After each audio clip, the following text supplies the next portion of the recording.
pozdravljeni na drugem predavanju letošnjega cikla Hamletov izlet v matematično vesolje. Hvala vsem, da ste prišli.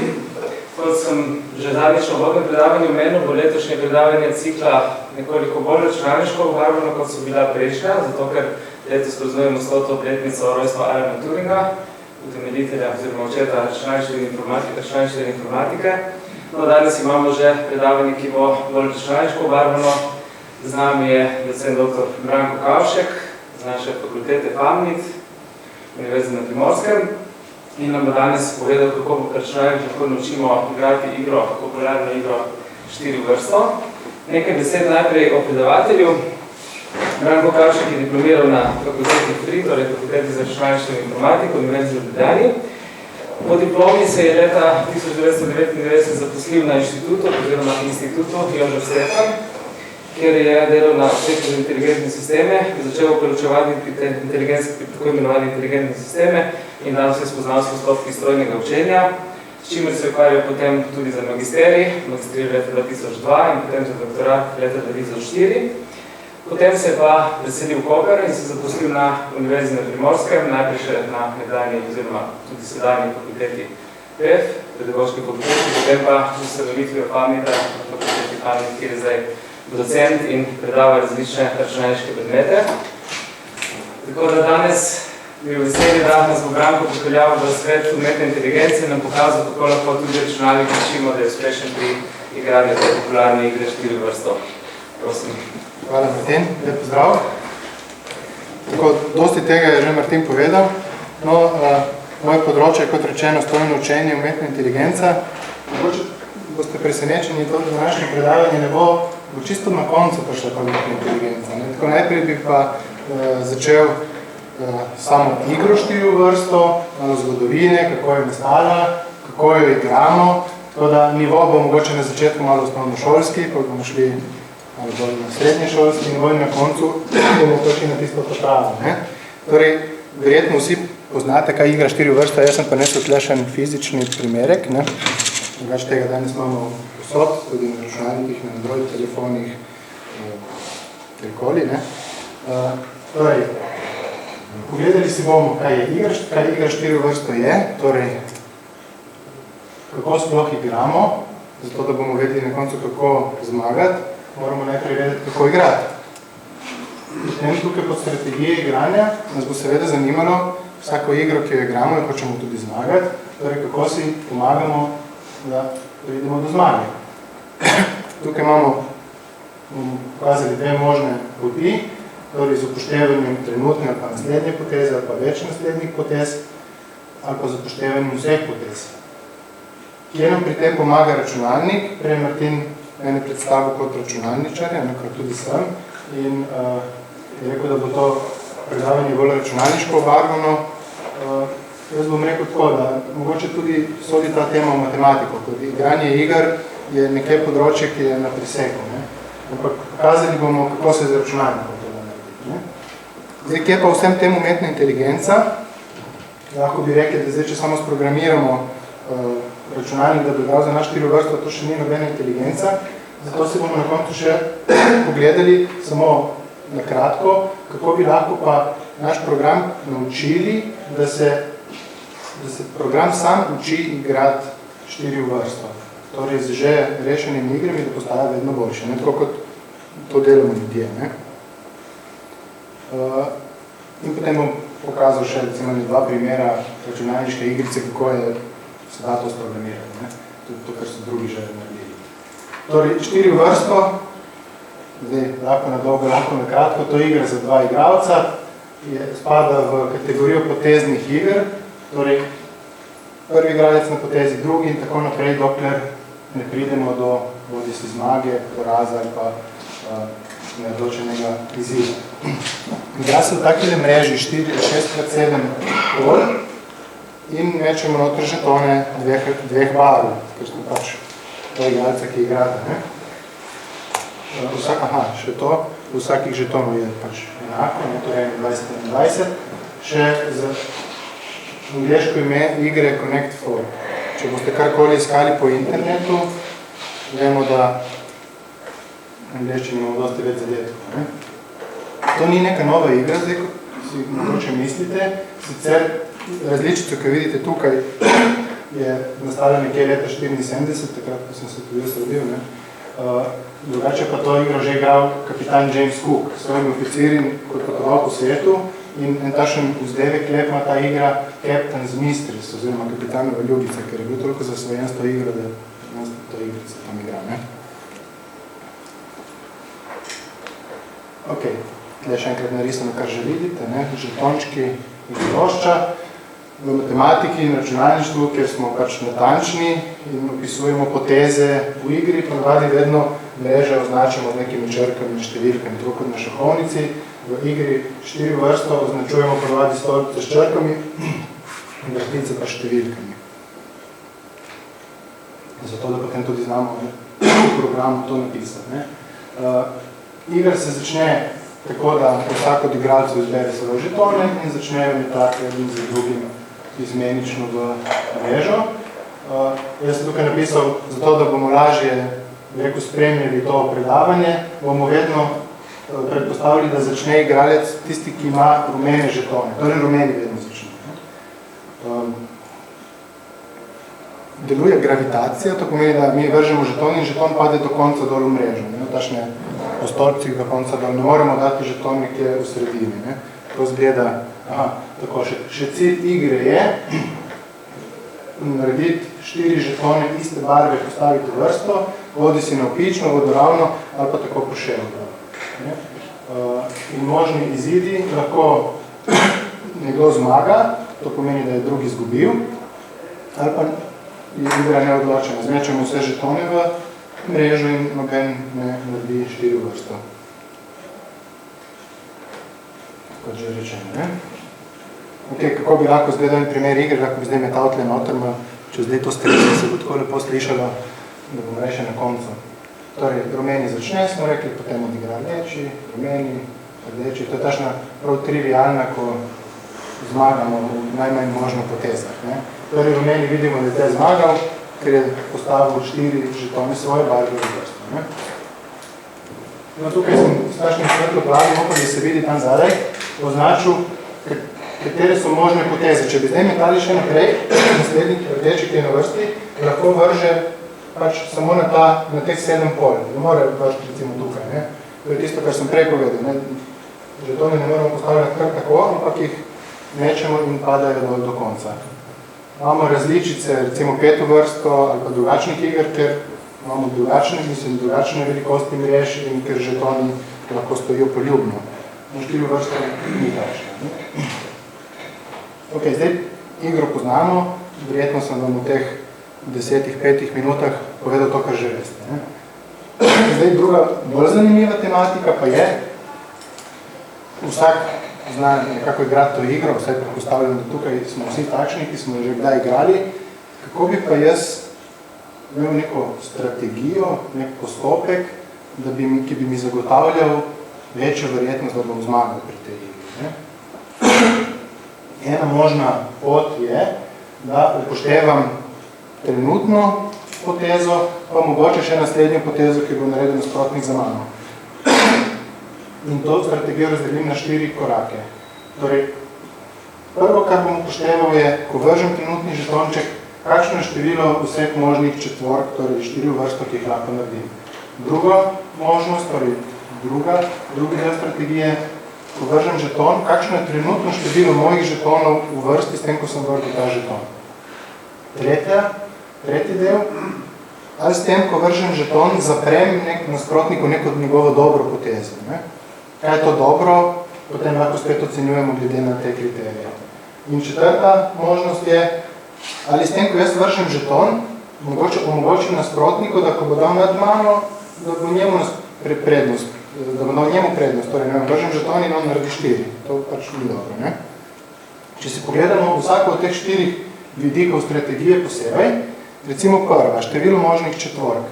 Če vržem jaz, začnem igrati v kotu, torej na A1, kakšno je število možnih 4 vrsta, ki jih bom lahko naredil? Lahko naredim tako ali pa tako.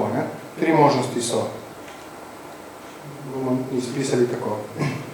Ker je zadeva simetrična glede na srednji stolpec, To pomeni, da tudi, če bi isto stvar naredil tukaj, bi bilo enako. Ne?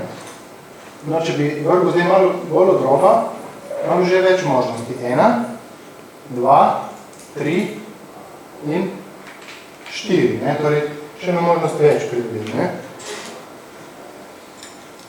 No, to, kar sem prej povedal, zdaj tudi izpiše tukaj. Ne? Torej, zadeve gledamo lahko simetrično, torej ne bo nam treba probati vse. Ne? Gremo zdaj proti sredini. Dajmo pogledati še naprej. Ne? Torej, tukaj imam 4 od prej, pa še eno dodatno. Ne? Torej, jih je že 5. No, seveda, najboljša možna verjetnost, bomo vsi rekli, ko igrate to igro, začni na sredini, drži v srednji stolpic. Ne? Zakaj? Zato, ker tukaj je pa možnosti 5 od prej, pa še ena dodatna, pa še ena dodatna. Torej, imam pa že 7. Ne?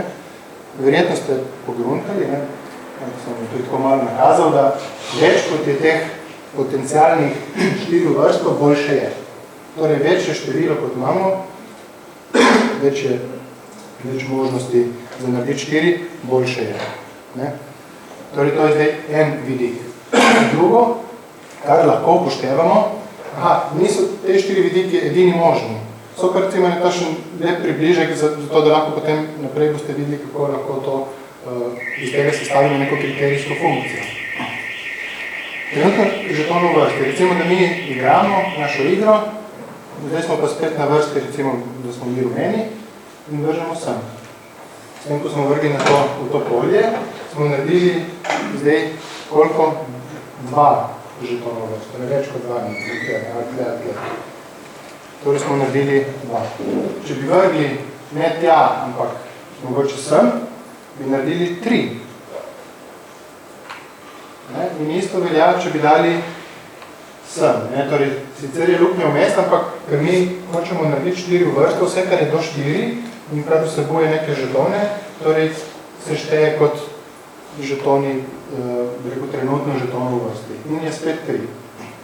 Torej, z tega vidika gledamo spet več kot je teh trenutno žetonov v vrsti, boljše je. Ne? Torej, ta 2 vidika sta takšna, več kot je, boljše je. Zdaj imamo pa zapiranje nasprotnikove poteze. Spet rumeni na potezi, damo recimo sem, ne? Ok, pač to je ena možnost. Ampak če bo dal sem, že takoj bomo vsi videli, rdeči bo zmagal, ne? Torej, nisem, rekel sem mu mogoče zmagal. Torej, nisem zaprl njegove dobre poteze. No, če pa dam vse, ne, ker bi moral, ne, vsak pameten igralec bo tako naredil, pa mu zaprem, dobra poteza in je to da. Ne. No, ta kriterij, ne, ta vidik, je to, da zaprem nasprotnikovo potezo boljše kot to, da ne zaprem. Torej, da je boljše kot ne. No, obratno, zdaj pa edina, ki velja obratno, ne, ker je manj boljše, oziroma ne je boljše, je pa to, da prostor zgoraj prinese nasprotniku prednost. Če bom jaz dal rumenega sem, bom avtomatično omogočil rdečemu zmago, ker bi pač naredil 4 vrsto in sem s tem, ko sem vrgel to polje, omogočil prednost. Ne? Ni nujno, da je ta prednost samo 4 vrsto.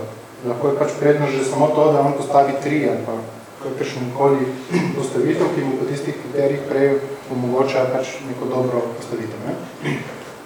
Torej, s tem sem rekel ja, ne? Prostor zgoraj sem omogočil nasprotnikovo prednost, zato bi pa rajše dal nekaj, kam mu ne omogočim, torej v tem primeru ne, boljše kot je. No, zdaj imamo 4 kriterije, 4 vidike neke strategije, ki pač vemo, kako delujejo. Ne? Pač nekje je več boljše, nekje je ja boljše, nekje je ne boljše. Najboljše, če upoštevamo vse 4 krati. Ne? Torej, število možnih četvork več, kot jih je boljše je, trenutno število žetonov v vrstu spet več, kot jih je boljše je, ali nasprotniku zapremo dobro potezo, ja je boljše kot ne, ali prostor zgoraj povržen potezo prinese nasprotniku prednost, tukaj pa ne boljše kot ja. Zato so te strategije v bistvu upoštevajo trenutno in naslednjo potezo. Ne? To, kar zdaj vržem, in v teh primerih 3 in 4, pa tudi to, kar bo nasprotnik za mano naredil. Zdaj, ena čisto preprosta kriterijska funkcija bi bila, da seštejemo vse te 4 točke in dobimo neko število, s tem, da to ali zaprem nasprotniku dobro potezo in ali poteza prinese prednost, zakodiram kot nič pa ena. Torej, tisto, kar je boljše, dam ena, ker pri seštevem je dobil večje število, tisto, kar je slabše, dam nič. Ne?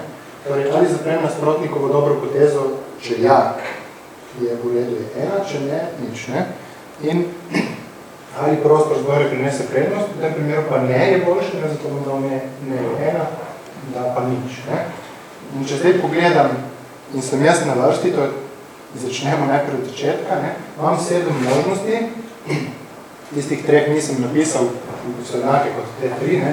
Zdajmo zaradi simetrije, bom dobil neke seštevke, torej bom dobil neko kriterij, torej tukaj 5, 6, 7, 9 in strategija mi nekako veleva, da izberem največjo vrednost. V tem primeru bom izbral 9. No in zdaj vemo, zakaj so nam vsi rekli, začnite na sredini. Ne? Zato, ker je tudi po takšnih, rekel, matematičnih funkcijah kvalitete, rekel, strategije, je to optimalno. Ne? No, zdaj pač to je ena poteza, imam 7 možnosti. Ko imam več potez, začnem graditi tako imenovano drevo rešitev. Ne? Torej, zdaj nazaj ni narisano, ne? Zdaj recimo rumeni spet na potezi, rumeni je igral, rdeč je igral, zdaj pa rumeni ima spet 7 možnosti kam dati. Ne? In spet izračunamo funkcijo, vidimo, da je najboljša v tem primeru, 12, in spet recimo izmerimo to. Ok, tako bi lahko s takšnimi preprostimi strategijami, to je ena možnost, kako lahko se mi igramo 4 v vrsto, ampak si predstavljate, ne, da bi zdaj igrali 4 v vrsto, pa sproti računali, ne, če smo hitri, pa ne vem, nasprotnik tega napazi, ni nič narobe, ampak če tako začnemo neki tam seštevati, pa si pisati na liste, bo malo čudno izpadlo. Ne. Računalnik nam lahko tle pomaga, ne, ker to računa sproti, hitreje kot to vidimo. Ok, torej vloga računalnika je, da te strategije programiramo kot nek program in ta program potem sam, glede na postavitev žetončkov na plošči, igra namesto nas, upoštevajoč takšne kriterijske funkcije. Je treba povedati pa, da recimo strategija, ki sem jo tukaj povedal, ne prinaša vedno zmage. Obstaja, to samo bom omenil, napisan je članek za 4 vrsto, kjer so dokazali, da mislim, da z 9 strategijami, ki so malo bolj zakomplicirane, ne čisto tako enostavne kot ta, da se da vedno zmagati, če začnemo prvi.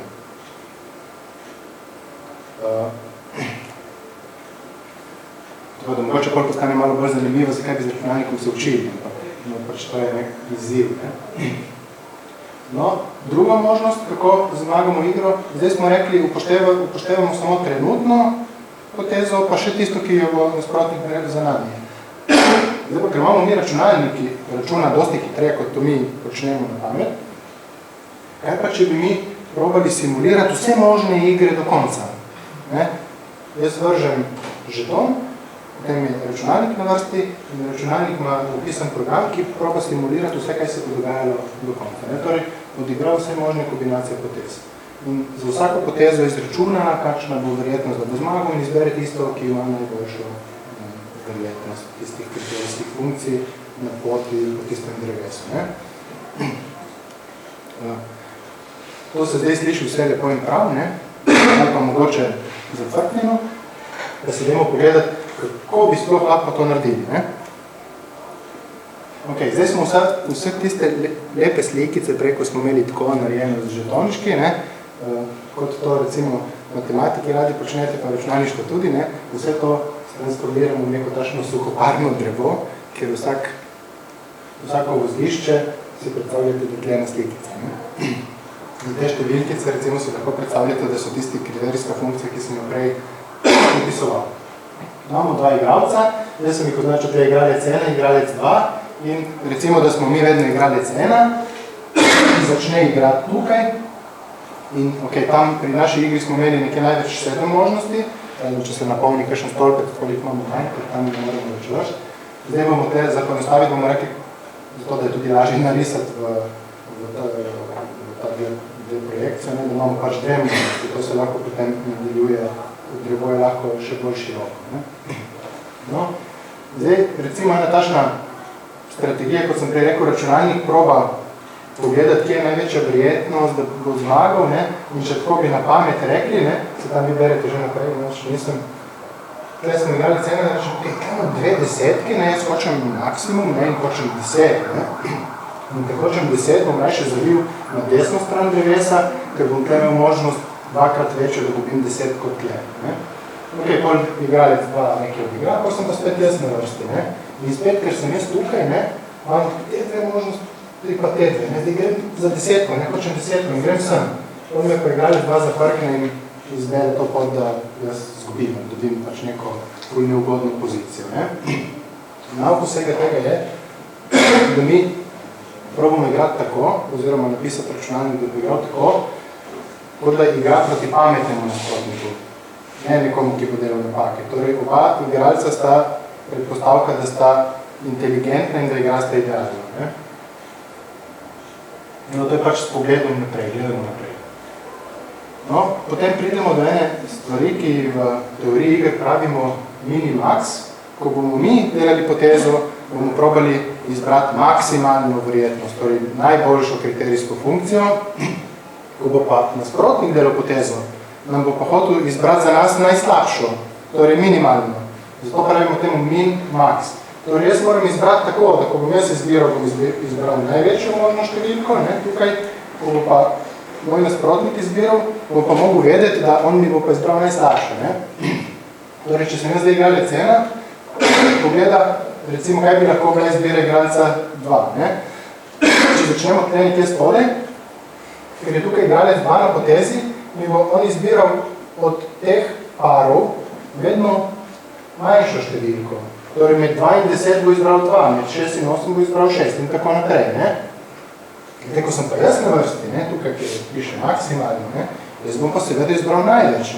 In bom izbral to 6, da bom izbral 7, da bom izbral 4, 5 in tako naprej. Tako. No, zdaj pride spet pa moj nasprotnik, ki bo spet zafrknil in bo spet izbral najmanj.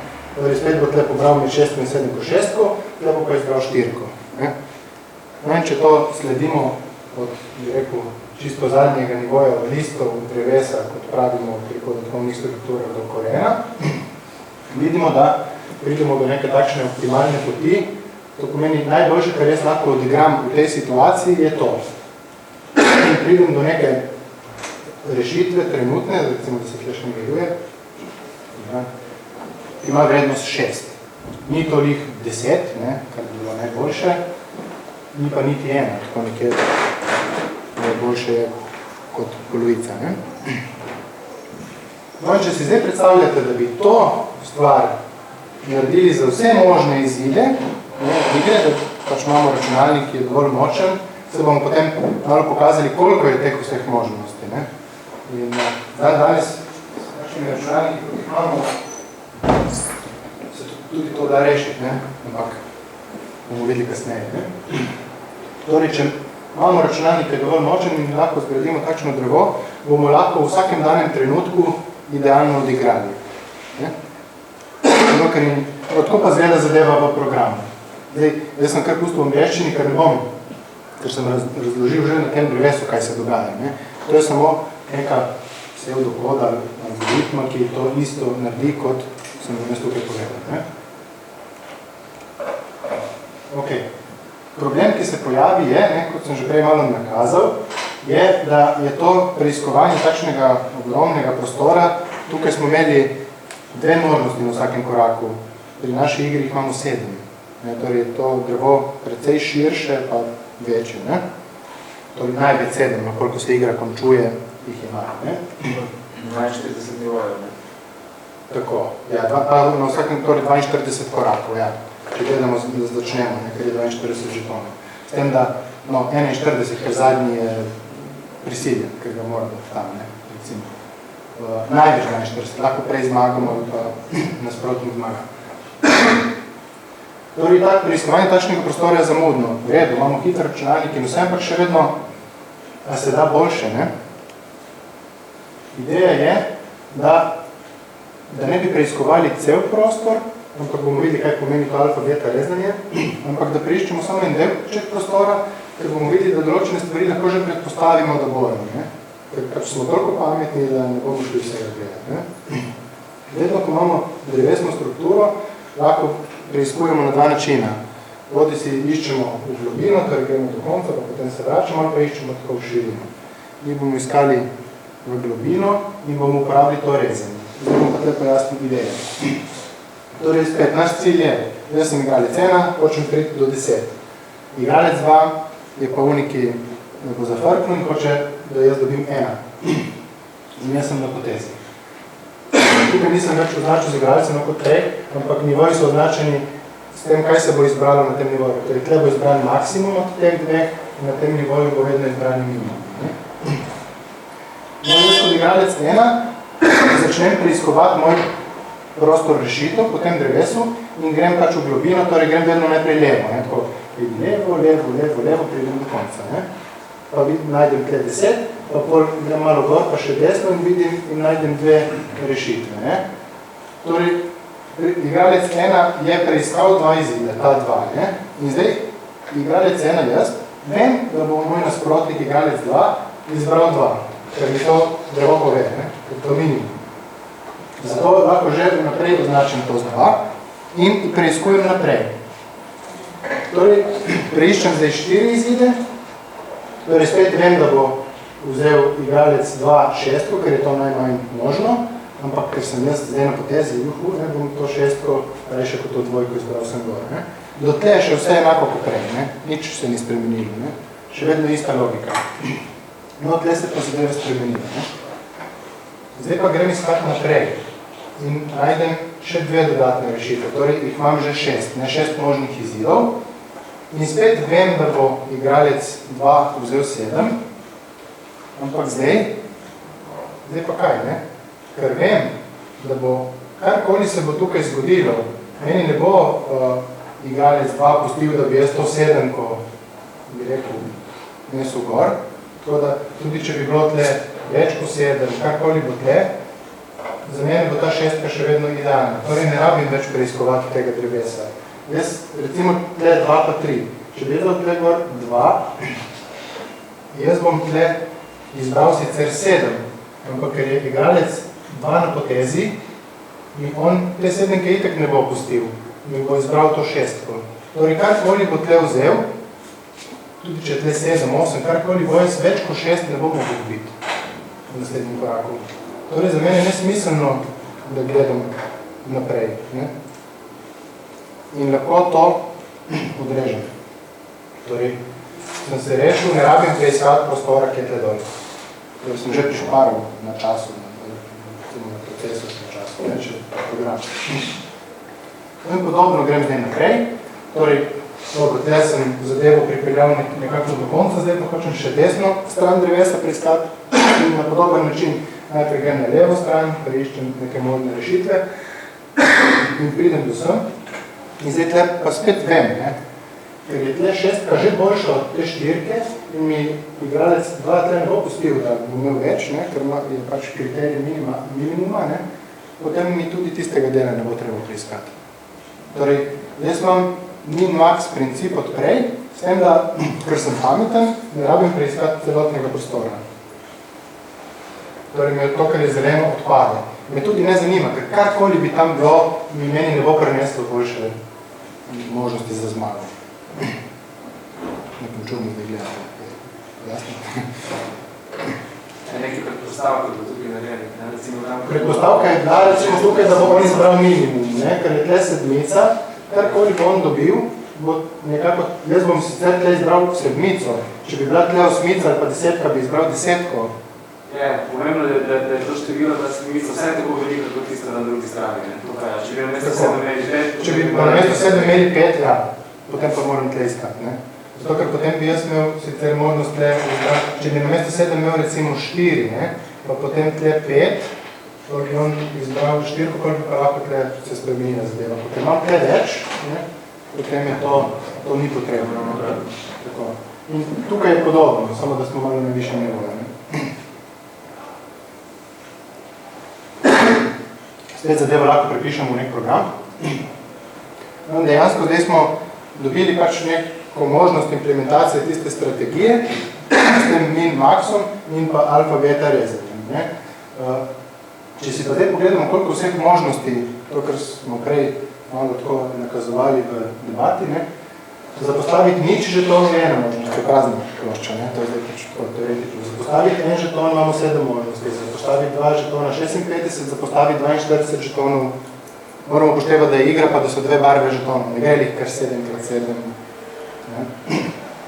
To so kakšne možnosti enake. Če jaz vržem recimo rumeno sem, pa rdečo sem, je isto, kot če bi vrgel rdečo pa rumeno. Ni upoštevano, da vedno rumeni začne, je pač vse. Potem je to ista možnost. In če to skupaj seštejemo, dobimo, če sem jaz prav prebral številko, 70 in znam te, bi rekel, milijarde in tako naprej, je to 70 bilijonov možnosti. To je 70 tisoč milijard. Ne, 70 tisoč milijard, ja. Sem prav rekel? Torej, milijarda in krat tisoč je bilijonov. Torej, 70 bilijonov, 3, 3, 3, 3. Ali 70 milijonov milijonov. Če bi zdaj šli to zračunati v današnje sposobnosti računalnika, ki ima ne vem koliko milijonov operacij na sekundo, bi videli, da en današnji takšen dober računalnik z najboljšim procesorjem nam to reši v 5 minutah. Vse možne postavitve žetonov? Ja. S tem, da, to spet ni res, ker moramo pa na vsaki potezi spet preiskovati. Torej imamo še malo več, ampak dobro, če bi imeli en super računalnik ali pa nek grid računalnikov, ki bi bil še hitrejši, bi to, bi rekel, ne vem, 10 minut bi se dalo. Ampak si predstavljate vi, da igraste igro in da 10 minut čakate, da vam on računa vsako potezo, ki jo boste nehali igrati. Tako da se na takšen način jo egzaktno rešiti in vse, ampak nažalost ta igra ni šah. Pri šahu pač tam čakajo pa, ampak šah je bolj kompleksno. No, torej, smo rekli, vloga računalnika nam pomaga pri tem preiskovanju ogromnega števila možnosti. Lahko najde vse možnosti, ampak bodi si je to prepočasno, torej se ne moramo igrati v realnem času, ali pa sicer ni prepočasno, ker se lahko omejimo, da ne pogledamo vseh možnosti, ampak samo do neke globine, ampak potem pa nam ne zagotavlja zmage vedno. No, tukaj pa zdaj stopi v igro umetna inteligenca. Kaj je umetna inteligenca? Danes sem prebral eno ful dobro definicijo. Umetna inteligenca je napisati takšen program, ki dela tako, kot delajo v programih v filmih. Sem se tako malo nasmehal. Umetna inteligenca v bistvu gre za to, da mi probamo računalnik naučiti igrati, tako kot se recimo mi učimo, ko smo bili še otroci. Torej, mi opazujemo našega nasprotnika, kako igra, pa par iger odigramo, pa vidimo, če sem to naredil, sem izgubil, ker me je zafrtnil tako, če sem pa to naredil, pa sem imel večje možnosti, pa sem pa mogoče zmagal. In na podoben način se da z že odigranimi igrami, ki jih shranimo nekaj pač na disk in potem s programom, ki je zmožen iz teh iger se učiti, rešiti, bi rekel, napisati igralca za 4 vrstno. Kako, zdaj sem prišel do konca teh slajdov, zdaj pa kako to naredimo, jaz bom to samo pokazal tako oris, torej ta moj del bom rešil v 5 minutah, če lahko tako na hitrco. Recimo tukaj imamo primer, in to se vam bo zdelo zdaj obupno, podatkov rešenih iger 4 vrstov. Kako se izgleda. Torej, vsaka vrstica nam predstavlja, pa bom malo lepše narisal, da se vidi. To zdaj, veste, kako potem grdo izgleda, ko je treba v računalniku narediti. Rekli smo, da imamo tisto ploščo, ki je oštevilčena in vsaka vrstica mi pomeni, kot da bi vzel to ploščo, pa jo obrnil malo tako, pa potem te vrstice tako dajo eno za drugo. In še na začetku sem odprl, se zgodi. Torej, če bi zdaj tle recimo šel na vsakih 6, to je, mislim, da jih je 6, in tako naredil, bi recimo videli, kaj pomeni vrstica in v tistem primeru, kaj se je zgodilo na koncu. In to so pač odigrane in rešene igre. X-i in krožci pomenijo recimo rdečo in rumeno barvo. Ne? Tako, malo, evo. Torej imamo, zdaj se morate obrniti glavo tako, ne? Torej to je plošča, tukaj je spodnji del, imamo X-e, krožce in to je neka igra do sem in v tem primeru je X zmagal, X začne, ne? In zmaga pomeni zmaga igralca X. Izenačeno pomeni, da je bilo na koncu izenačeno, poraz pa pomeni, da je zmagal krožnic. No in teh rešenih igr imamo, da vidimo točno, to bom tudi pogledal vse, ne bomo posneli. Zadeva je nalašč v tašnem formatu, da se ta odpred s programom, ki potem zgraditen model iz tega. Nekaj časa bo verjetno trajalo. No in teh igr je par tisoč, mislim da, in potem probamo računalnik iz teh igr naučiti, kaj ne odigra, da bo pač tisti igralec, ki je prvi na vrsti, kakorkoli zmagal. Teh zadev je, vidimo, gledate na pakecom, tako. Tukaj imamo 67,557 odigranih igr. In glede na to število odigranih igr, bi potem lahko s pomočjo pač programov naučili igralce igrati. Jaz to zdaj ne bom tle klikan počel, obstaja več možnih modelov. Bom pa mogoče pokazal, kako izgledajo tašne igrice danes na, recimo, na internetu. Imamo tle, klikamo v tiste gumbe. Ta je, recimo, slaba stran te igrice, da imamo gumbe tukaj in so zamaknjeni in potem ful težko igramo. Ne moramo klikati direktno na to, ampak moramo reči, ne vem, drop 4, ok, gremo v sredino. In potem so tašni lepi zvokci in okvirni pomeni barvo naslednjega in tako naprej. Tukaj vidimo, da na začetku, preden me Martin najavil in preden sem sploh začel s tem predavanjem, mi je vprašal, kaj si rešil mogoče v splošnem, to je tašno tipično matematično vprašanje. Jaz sem rešil to igrico za 6x7. Seveda matematiki vedno pomislijo na splošen problem, to kaj če bi imeli mrežo 10x15 ali pa 100x100, No, in bolj sem mu priznal, da nisem to rešil. Ampak v takšnem primeru, recimo to, kar sta pokazala tista dva avtorja članka, da se da vedno zmagati, če tisti, ki prvi začne, če idealno igra, ni nujno, da bi to veljalo v splošnem. To velja zdaj za pač naše dimenzije te mreže. Zdaj vprašanje je, kaj če bi bilo zdaj samo en stolpec več, pa tle so do stolpcev, pa če je več vrstic. Jaz mislim, da potem unos ne velja več.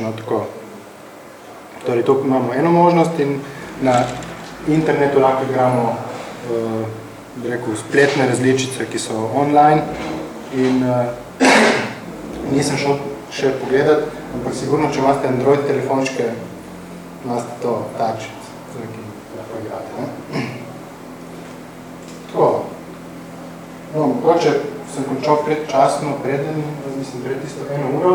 Zdaj sem samo navedel še par referenc, iz kje sem črpal določene zgodovinske podatke. Tukaj je en naslov igrice, ki je na spletu v angleščini, tukaj je ena zadeva, ki je v slovenščini. Potem imamo program, ki je napisan v Javi, ki ga lahko na računalniku poganjamo, to je to, kar sem ravno kar pokazal. In seveda vsi verjetno med vami, ki vas zanima 4 vrste, prva stvar, ki boste šli pogledati na Wikipedijo.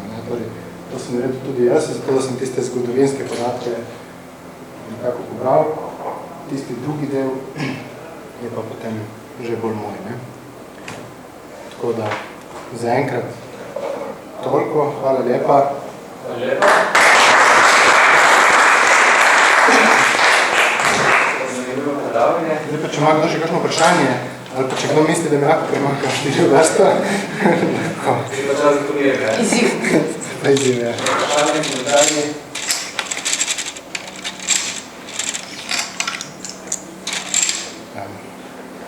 Mogoče, če ste ta problem kaj gledal, mislim predstavljamo, da je recimo iskanje po tem drevesu vseh možnih pozicij. Je to... Ta dva avtorja, ki sta pa to dokazala, kako je možno rešiti, če smo prvi na potezi, da lahko zmagamo, nista šla po tem principu iskanja vseh možnosti, ampak sta v bistvu pokazala, da z uporabo 9 pravil, da se da igro rešiti, ki so sicer niso tako preprosta kot tisto štetje, koliko je možnih štirk, ne? So malo bolj zakomplicirane, ampak še vedno nam prihranijo to, da bi zdaj gledali milijarde in milijone možnosti. Ne? Tako da mislim, jaz imam tukaj, celo mislim, da imam članek tle, je pa to je avtorja sta, evo ga, Viktor Ellis, eden je, no? Da, in to je na 91 straneh članka je pač pokazal, da to daje. Kdaj bi mi napisal članek? 88. Ja. Kartika. Verjetno pa niste zasledili, da je kakšna preprosta strategija, tako kot je pri nekaterih igrah, recimo tiste z minimum ali tiste vžigalice, tam se nekaj pomodro, 2 gleda in tako. Zdaj pa tega najbolj. Jaz bom rekel tako, čisto intuitivno, recimo, ko jaz igram, ena strategija je tako, da probaš, recimo, narediti kakšno dvojno potezo, ne? Torej, da si narediš tako, da vržeš ti, potem imaš pa ti svojo, ki narediš 4, pa še eno svojo, tako da, ko ti nasprotnik zapre, imaš ti nad njim še eno, ne? Že s to preprosto finto, bom rekel, ne? Si rešil 90% nasprotnikov, ne? Pa, ko dobiš to dobrega, ne? 10%, tam pa treba že malo razmišljati par potez naprej, ne? Vem, da je moj kolega, ki je tudi dobro igral to, sicer sploh nisem razumel tako, ker samo imam veliko nekaj, da sodost in njih postudi, kateri ima nek pomen. Ja, jaz sem ta članek šel brati, zdaj to je bilo 2-3 leta nazaj, in ja, sodost in njih je omenjena tudi tukaj noter, ne?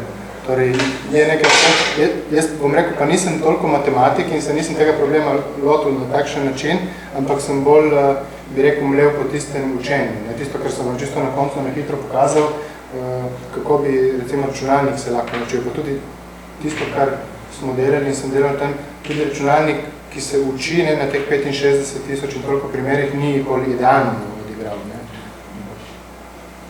Je pa hitreje naredil kot bi rekel, da bi zdaj preiskovali možnosti. No? Hvala. Ni znano, oziroma jasno, da so bile prostrošitve te igre sploh matematično študirane, v smislu reči? Ne vem, če ni znano, jaz bi rekel, nisem se spuščal v to. Dejansko, bi rekel, moja zanimanje za to igro je iz 2 strani. Prvo je zato, ker sem jo vedno rad igral, ko sem bil otrok, ne, pa sem potem si malo pogledal vsaj tako tem bolj matematičen del, ne. Potem pa, ko sem prišel na Institut Jožef Stefan, kjer sem se začel ukvarjati z umetno inteligenco, sem pa videl, so pa zbrali podatke o teh igrah, dajmo probati videti, kaj se da narediti s temi algoritmi, ne. Pa sem malo, bi rekel, poglanjal pa izprobaval, kaj bi rekel, mi vrne tisto. Pa še tridimenzionalna mreža, ne? Ne, ta igra recimo je zanimiva, ker imam drugo možnost igranja, ko naredimo tako, da igramo pol pa sproti, recimo en žeton damo ven in se mi vse skupaj pomakne dobro.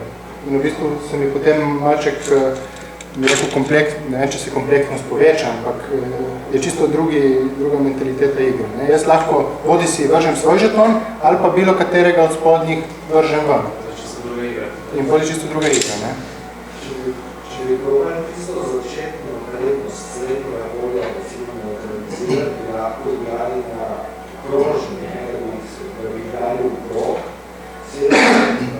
Ne, ideja, recimo, ki je pri eni drugi igri prišla, ne vem, če poznate igro Hex, ko so takšne šestkotniki, pa eden mora priti od spode na vzdolj, drugi pa z leve na desno, pa hkrati moraš priti čez, pa zapred drugemu, da ne pride. Ne? Tam je tudi pokazano, da če začneš v, recimo, plošča zgleda tako, da so takšni šestkotniki, ne?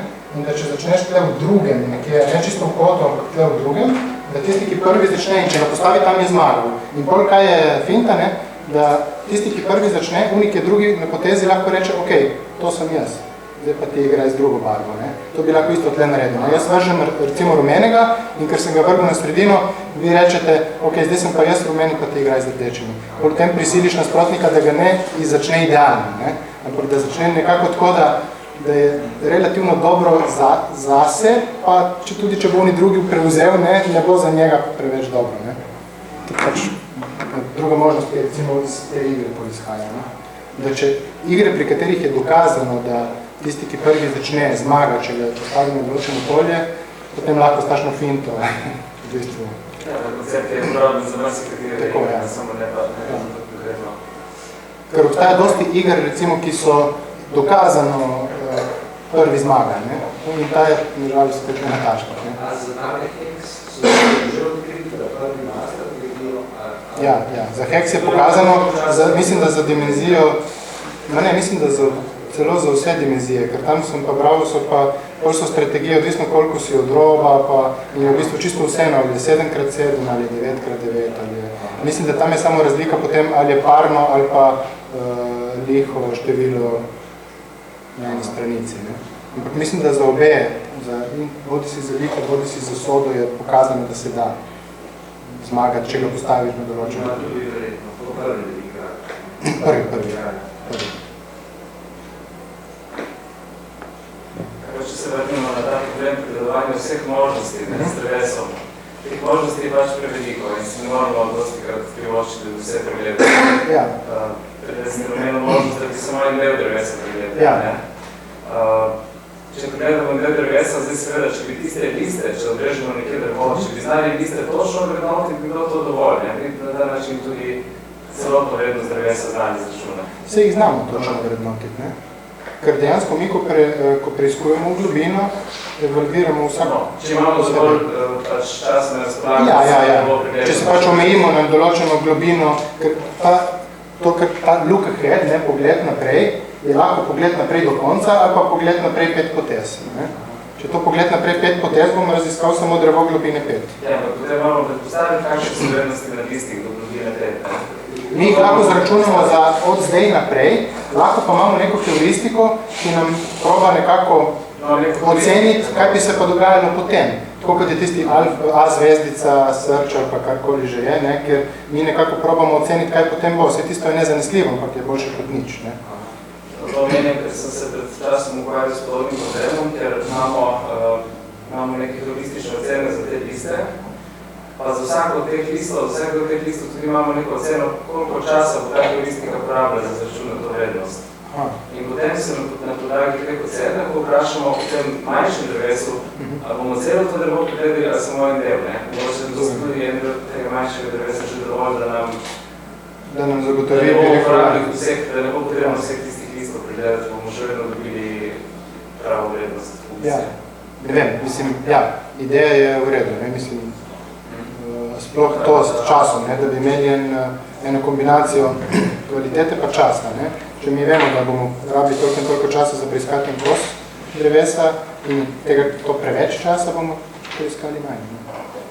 Je pa res, da vse, kar ni pregledovanje do konca, je potem lokalna optimizacija, ki ne zagotavlja optimalne rešitve. Ne. Je pa nisem pa šel to gledati z matematičnega vidika, če bi se dalo mogoče pokazati, da je zadosti dobro, da še vedno zmaga, oziroma ne matematično, ko bi dokazovali tako empirično, da bi pognali nekoliko poskusov, pa bi videli, kakšen procent smo točno ocenili, kje smo pa naredili zmago. Ocena bi bila, kolikor, recimo, sem temi algoritmi za umetno inteligenco, je, da bi imeli kar zelo visok procent točnosti. Ne? Tudi če ne bi pregledali do konca, če bi pregledali samo en kos. Še eno vprašanje.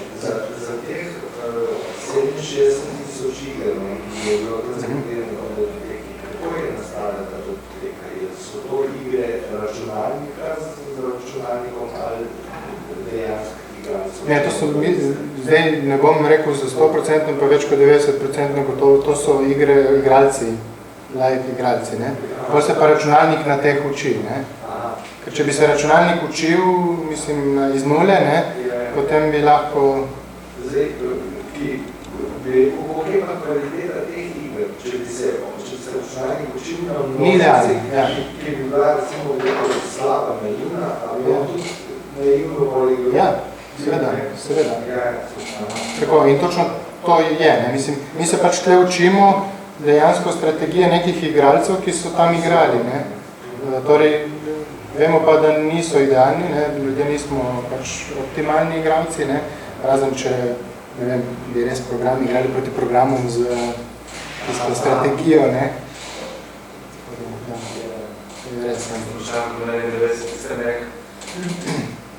Ja, no tisti članek, no, če po koga zanimalo, jaz lahko dam Martinu, pa on da nekam ja, tako da, ne vem, bomo najmanj zdaj tako po predavanju, pa jutri en dan, jaz to dam, pa damo tam. Vse članek mislim, da je prosto dostopen, tako da ni da je kjerkoli po kakšnih torrentih bil pridobljen.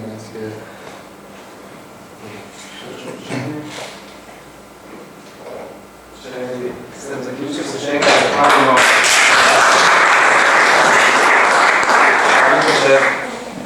Še darimo našega sponzorja za vas. Najlepše hvala. Zdravje. Še ostale vabim, da se pridružite.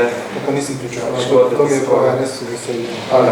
Pa se vidimo potem spet čez dobre 4 tedne in sicer bo takrat predavanje v petek, 23. novembra. Predaval bo pa profesor Vladimir Plategel iz Ljubljane. Šlo bo za naloge v predstavljenih in pokazal bo, kako te naloge rešimo s pomočjo grafov. Če imate knjižico, lahko vidite en primer, kjer imamo neko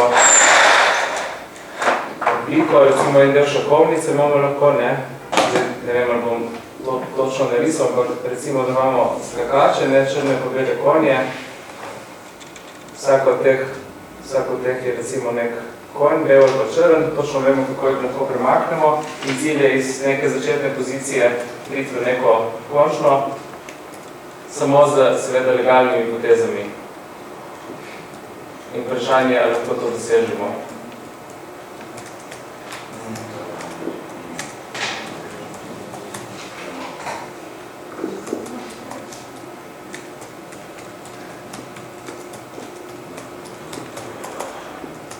Torej, lahko recimo, to je en tak primer konfiguracije, mislim, da knjižice nekoliko drugače, lahko teh 6 skakačev tako predstavimo, da bomo dobili tole konfiguracijo. In ta problem se da lahko rešiti z uporabo grafov in iskanja najdražjih grafov, tako da ste lepo vabljeni, da se ne pridružite spet v novembru.